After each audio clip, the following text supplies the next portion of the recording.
Ya, Pak. Diperkenalkan, nama saya Rasya Bukhari dari Prodi Akuntansi, saya dari Universitas Pancasila.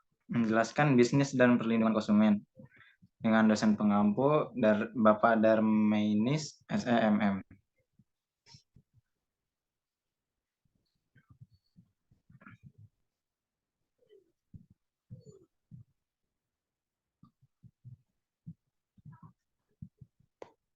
Ini adalah latar belakang. Latar belakang bisnis dan perlindungan konsumen adalah dua hal yang saling terkait dan penting dalam dunia bisnis. Bisnis merupakan kegiatan ekonomi yang bertujuan untuk menghasilkan keuntungan melalui penjualan produk atau jasa kepada konsumen. Sementara itu, perlindungan konsumen adalah upaya untuk melindungi hak-hak dan kepentingan konsumen dalam transaksi bisnis. Latar belakang mencakup berbagai aspek seperti ekonomi, hukum, dan sosial. Bisnis berkembang sebagai respons terhadap kebutuhan dan keinginan masyarakat. Hal ini melibatkan produksi, distribusi, dan pemasaran produk atau jasa agar dapat memenuhi permintaan pasar. Bisnis juga berhubungan dengan pengembangan strategi, manajemen, keuangan, dan pengambilan keputusan yang berorientasi pada tujuan keuntungan. Di sini ada pengertian perlindungan konsumen. Pengertian perlindungan konsumen menurut AZ Nasution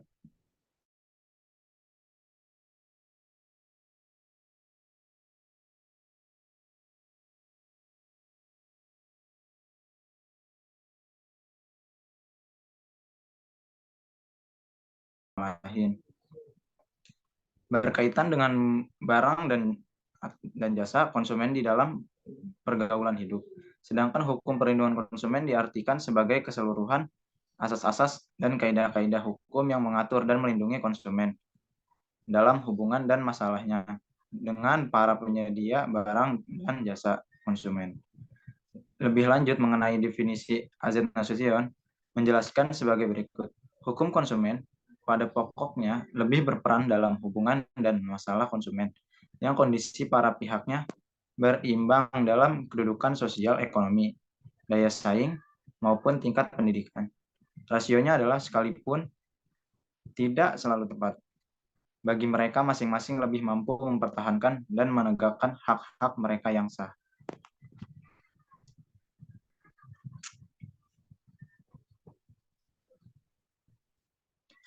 Pengertian asas perlindungan konsumen.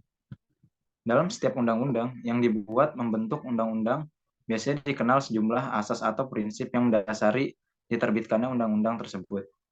Asas-asas hukum merupakan fondasi suatu undang-undang dan peraturan pelaksananya. Sudikno Martokusumo memberikan ulasan asas hukum sebagai berikut. Bahwa asas hukum bukan merupakan hukum konkret, melainkan merupakan pikiran dasar yang umum dan abstrak, atau merupakan latar belakang peraturan yang konkret yang terdapat dalam dan di belakang setiap sistem hukum yang terjemah dalam peraturan perundang-undangan, dan putusan hakim yang merupakan hukum positif dan dapat ditemukan dengan mencari sifat-sifat atau ciri-ciri yang umum dalam peraturan konkret tersebut. Sejalan dengan pendapat Sudikno tersebut, Satcipto Raharjo berpendapat bahwa asas hukum bukan merupakan peraturan hukum, namun tindak hukum yang bisa dipahami tanpa mengetahui asas-asas hukum yang ada di dalamnya. Asas-asas hukum memberi makna etis kepada setiap peraturan-peraturan hukum serta tata hukum. Perlindungan konsumen dilakukan sebagai bentuk usaha bersama antara masyarakat atau konsumen, pelaku usaha, dan pemerintah sebagai pembentuk peraturan perundang-undangan yang berkaitan dengan perlindungan konsumen. Hal ini terkandung dalam ketentuan pasal 2 UU PK.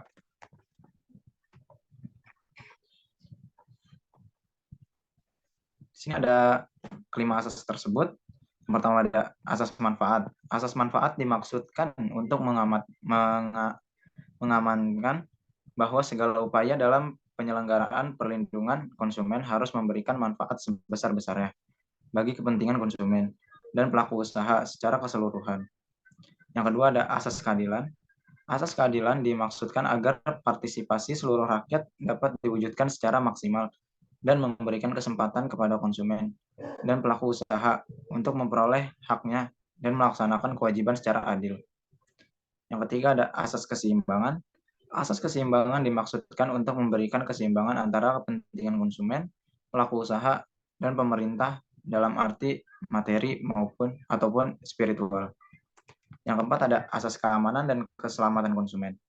Asas ini dimaksudkan untuk memberikan jaminan atas keamanan dan keselamatan kepada konsumen dalam penggunaan, pemakaian, dan pemanfaatan barang atau jasa yang dikonsumsi atau digunakan. Yang kelima ada asas kepastian hukum. Asas ini dimaksudkan agar baik pelaku usaha maupun konsumen menaati hukum dan memperoleh keadilan dalam penyelenggaraan perlindungan konsumen, serta negara menjamin kepastian hukum. Tujuan perlindungan konsumen yang pertama ada meningkatkan kesadaran, kemampuan, dan kemandirian konsumen untuk melindungi diri. Yang kedua ada mengangkat harkat dan martabat konsumen dengan cara menghindarkannya dari akses negatif pemakaian barang atau jasa. Yang ketiga ada meningkatkan pemberdayaan konsumen dalam memilih, menentukan, dan menuntut hak-haknya sebagai konsumen. Yang keempat ada menciptakan sistem perlindungan konsumen yang mengandung unsur kepastian hukum dan keterbukaan informasi serta akses untuk mendapatkan informasi. Yang kelima ada menumbuhkan kesadaran pelaku usaha mengenai pentingnya perlindungan konsumen sehingga tumbuh sikap yang jujur dan bertanggung jawab dalam berusaha. Yang keenam ada meningkatkan kualitas barang atau jasa yang menjamin kelangsungan usaha produksi barang atau jasa, kesehatan, kenyamanan, keamanan, dan keselamatan konsumen.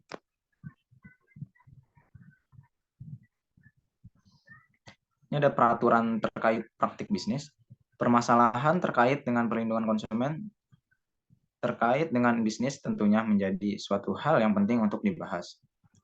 Tentunya, dalam hal ini yang menjadikan penting untuk dibahas adalah korban dari praktik bisnis seminar ini yang jumlahnya terdiri dari bermacam-macam elemen masyarakat, dari mahasiswa sampai dengan pengusaha yang tergiur keuntungan besar yang ditawarkan oleh pelaku usaha dalam praktik bisnis seminar yang telah dikemukakan dalam latar belakang penelitian tesis ini.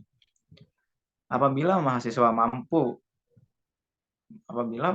maupun pengusaha yang tidak kurang-kurangnya mendapatkan informasi seperti media massa maupun internet dan pendidikan yang cukup masih saja terkena imbas dari praktik bisnis seminar yang menyesatkan. Terlebih lagi masyarakat desa yang keterbatasan informasi dan sumber daya manusianya yang rendah dapat menjadi sasaran empuk bagi pelaku usaha praktik bisnis seminar.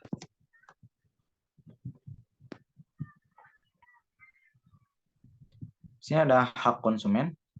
Yang pertama ada hak atas kenyamanan, keamanan, dan keselamatan dalam mengkonsumsi barang atau jasa. Yang kedua ada hak untuk memilih barang atau jasa serta mendapatkan barang atau jasa tersebut sesuai dengan nilai tukar dan kondisi serta jaminan yang dijanjikan. Yang ketiga ada hak atas informasi yang benar, jelas, dan jujur mengenai kondisi dan jaminan barang dan jasa. Yang keempat ada hak untuk didengar pendapat dan keluhannya atas barang atau jasa yang digunakan. Yang kelima ada hak untuk mendapatkan advokasi, perlindungan, dan upaya penyelesaian sengketa perlindungan konsumen secara patut. Yang keenam ada hak untuk mendapatkan pembinaan dan pendidikan konsumen. Yang ketujuh ada hak untuk diperlakukan atau dilayani secara benar dan jujur serta tidak diskriminatif. Yang kedelapan ada hak untuk mendapatkan kompensasi, ganti rugi, atau penggantian apabila barang atau jasa yang diterima tidak sesuai dengan perjanjian atau tidak sebagaimana mestinya. Yang kesembilan ada hak-hak yang diatur dalam ketentuan peraturan perundang-undangan lainnya. Yang pertama ada harga atau tarif suatu barang atau jasa. Yang kedua ada kegunaan suatu barang atau jasa. Yang ketiga ada kondisi, tanggungan, jaminan, hak, atau ganti rugi atas suatu barang atau jasa. Tawaran potongan harga atau hadiah menarik yang ditawarkan. Yang kelima ada bahaya penggunaan barang dan jasa. Maka pelaku usaha tersebut dapat dikenakan sanksi melanggar perbuatan tersebut berdasarkan pasal 62 ayat 1 dipidana dengan pidana penjara paling lama 5 tahun atau pidana denda paling banyak 200 miliar. 2 miliar.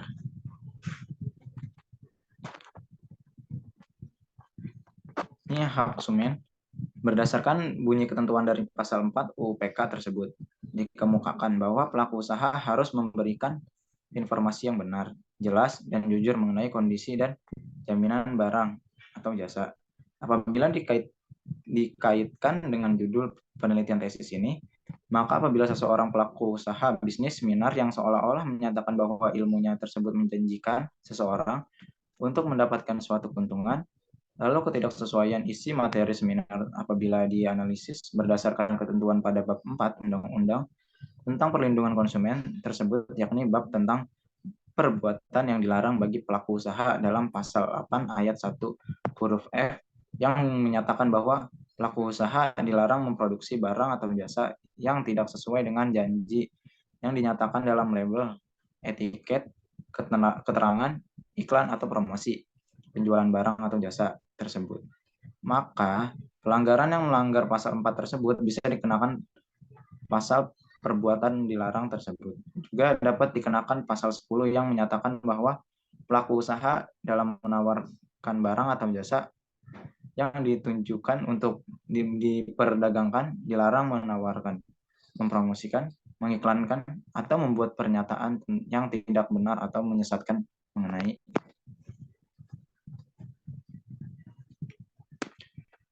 perbuatan yang dilarang pelaku usaha.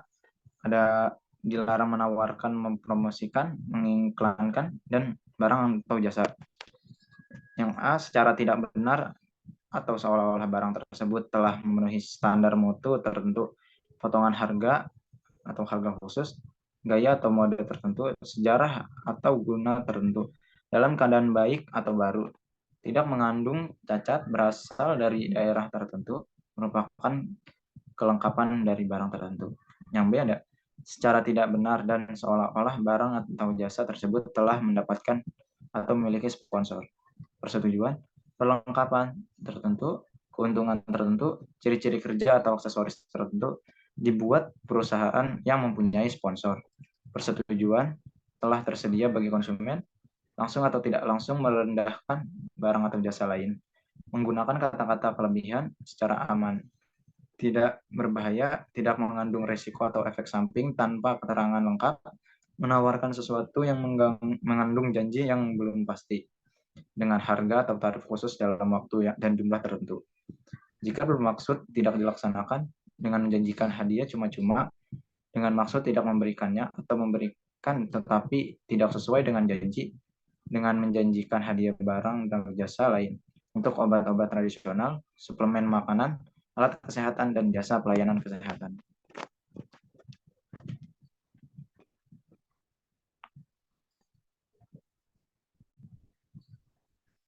Yang kedua ada pelaku usaha dilarang memperdagangkan barang atau jasa yang tidak sesuai dengan standar yang dipersyaratkan, peraturan yang berlaku, ukuran, takaran, timbangan, dan jumlah yang sebenarnya. Yang A, tidak sesuai dengan pernyataan dalam label, etiket, dan keterangan lain mengenai barang dan jasa yang menyangkut berat bersih, isi bersih, dan jumlah dalam hitungan, kondisi, jaminan, keistimewaan atau kemanjuran, mutu, tingkatan, komposisi, proses pengelolaan, gaya, mode, atau penggunaan tertentu, janji yang diberikan. Yang B ada tidak mencantumkan tanggal kadaluarsa atau jangka waktu penggunaan, pemanfaatan paling baik atas barang tertentu. Informasi dan petunjuk penggunaan dalam bahasa Indonesia sesuai dengan ketentuan yang berlaku. Yang C tidak mengikuti ketentuan produksi secara halal sebagaimana pernyataan halal yang dicantumkan dalam label. Yang D ada tidak memasang label atau memuat penjelasan yang memuat nama barang, ukuran, berat atau isi bersih, komposisi, tanggal pembuatan, aturan pakai, akibat sampingan, aman dan alamat pelaku usaha, keterangan penggunaan lain yang menurut ketentuan harus dipasang atau dibuat. Yang E rusak, cacat atau bekas dan tercemar, terutama sediaan farmasi dan pangan, tanpa memberikan informasi secara lengkap dan benar.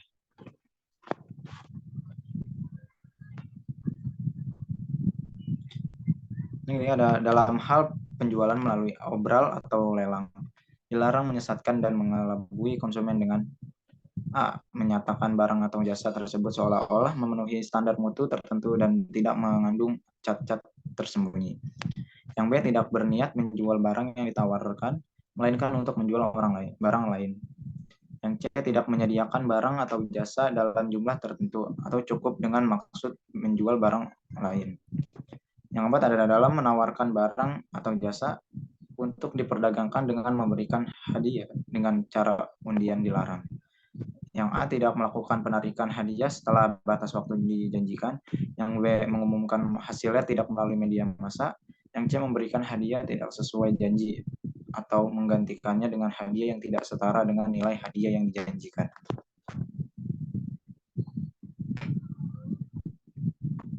Yang kelima adalah menawarkan barang atau jasa untuk diperdagangkan dilarang mempromosikan, mengiklankan, atau membuat pernyataan tidak benar atau menyesatkan mengenai A. Harga atau tarifan, potongan harga atau hadiah menarik yang ditawarkan.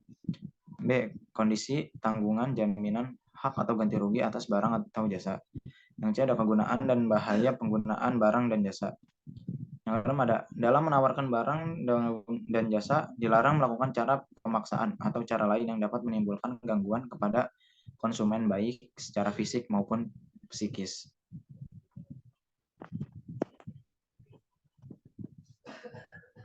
Maksud dan tujuan penyusunan Undang-Undang Perlindungan Konsumen. Sebagaimana diketahui bahwa peraturan perundang-undangan yang memberikan perlindungan konsumen belum memadai, sehingga dalam praktek konsumen sering dirugikan. Berdasarkan kenyataan tersebut, maka penyusunan Undang-Undang Perlindungan Konsumen dimaksudkan untuk mengisi kekosongan, melengkapi serta memperkuat peraturan perundang-undangan yang secara spesifik memberikan perlindungan kepada konsumen dan pelaku usaha. Sedangkan tujuan dari penyusunan Undang-Undang Perlindungan Konsumen adalah menetapkan standar-standar perlindungan konsumen dan pelaku usaha berdasarkan prinsip persamaan kedudukan antara pelaku usaha dan konsumen.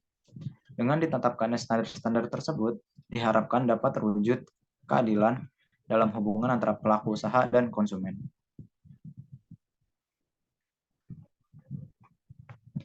Ya, jadi segitu aja penjelasan dari saya.